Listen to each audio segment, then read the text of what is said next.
They did not kill him quickly.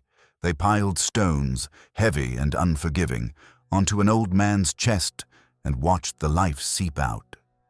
In the September sun of 1692, an 81-year-old farmer from Salem village met a fate more brutal than hanging or burning.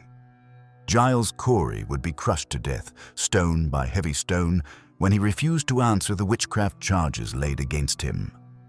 Giles Cory had once been a respected, if grizzled, figure in his village. A veteran farmer with a brisk temperament, he'd lived through decades of New England's hardships. Now, whispers of witchcraft were sweeping through Salem, carried on the terrified voices of girls and neighbors. When his own wife, Martha, was accused of being a witch, something in Cory snapped. He initially believed the rumors and testified against her. But conscience, or pride, made him change course. He withdrew his words. He refused to play along with the hysteria. That decision marked the end of any mercy. For standing up for his wife, or perhaps for himself, Giles was accused of witchcraft as well. When he was brought to trial, he behaved unlike any other defendant. Instead of pleading guilty or innocent, he refused to plead at all. In the rigid courts of colonial Massachusetts, this was unthinkable. The judges declared him standing mute. Now the law demanded he plead or suffer the punishment for silence. The crowd murmured. How could this quiet, stubborn old man save his money by simply refusing to speak? He did it to protect his family.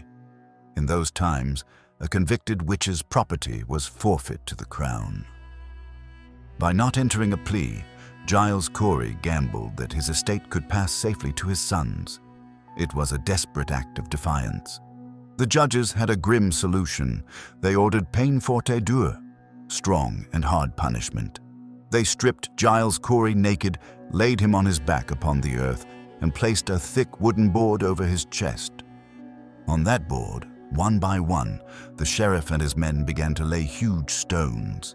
Each rock seemed to sigh as it settled, pressing into the board, into Giles's ribcage. For 2 days, the crushing weight grew unbearable. The air in his lungs turned to hot ash as stone after stone landed with a dull thud. His bones cried out in secret cracks beneath the pressure. Every breath was agony, each heartbeat a hammer between unyielding stones.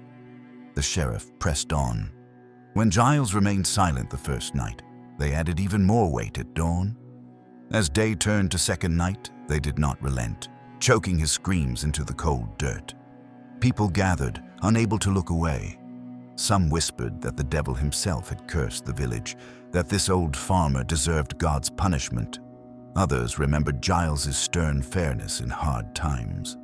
None could move the sheriff's heavy hand or soften the law that demanded his execution. As the third dawn broke on September 19th, Giles Cory still lay under the board. Some say he never cried out. Finally, after 50 stones and 50 screams stifled in his throat, he stopped struggling. When the board was lifted, he was gone. With his final breath, he only uttered a defiant whisper. More weight. Even in his final moment, he refused to relent. The heartless silence that followed was louder than any crowd's cheer. Afterward, chaos and horror swept through Salem. Giles's wife Martha was hanged 3 days later, but the fate of the farmer slowed the fever around witchcraft.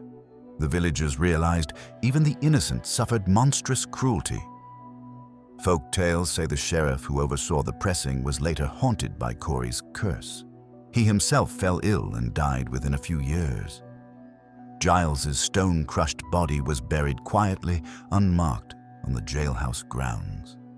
Today, the story of Giles Cory survives as a brutal testament to injustice and courage.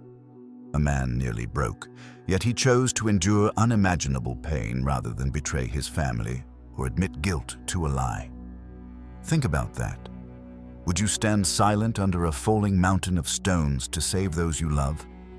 Thank you for watching. How did this story make you feel? Let us know in the comments. If you thought Giles Cory's fate was harrowing, there are more grim tales in history yet to come.